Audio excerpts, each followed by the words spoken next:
All right, we're here with Nick Arciniaga after the Beta Breakers. We think probably about a 15th place finish. Yeah, a little disappointing with the place and the time today. It was a little windy, and overall my legs just weren't ready for this 12K distance race yet. Yeah, it is. I mean, obviously not long after Boston, you've been focusing on the marathon.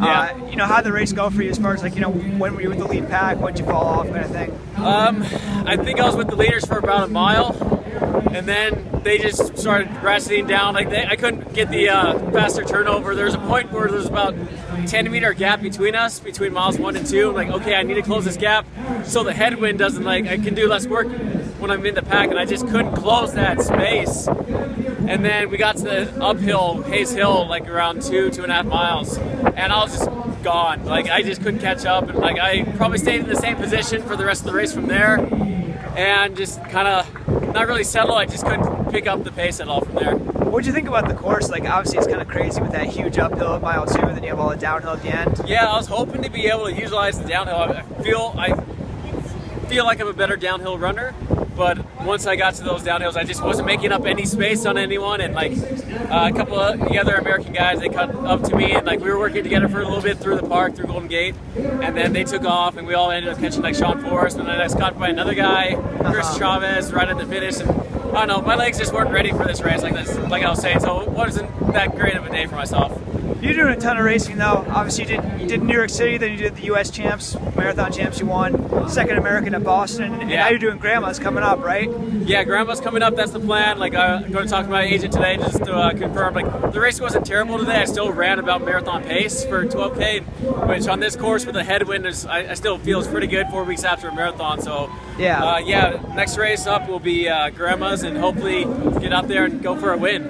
What's been the thought process with doing so much racing like that? That's obviously a lot of marathons in 1 year. What was your self-coached? Why'd you make that decision? So yeah, I'm self-coached, and one of the things is I just want to get myself out there and competing more. I want to see how my body holds up with the consistent marathons back to back. So there's a 2 month gap between this one in Boston, and just hoping to be able to recover enough and run well enough. One of my heroes right now is Yuki Kawasuki, who does 12 marathons a year, 210 or better. Maybe that's an exaggeration, but something like that. It's ridiculous that. So I want to see if I'm capable of doing something like that, just going out there and running at a high level consistently, and just, I love to run, I love to represent. A new brand, they had a Spider-Man jersey for me today, so I was able to rock that, and then hopefully to get different jerseys and just have fun with these races coming up. Just to enjoy the sport a little bit more than having to be such a more job sort of thing. And last thing on that topic, you obviously just recently got sponsored by Under Armour. Yeah.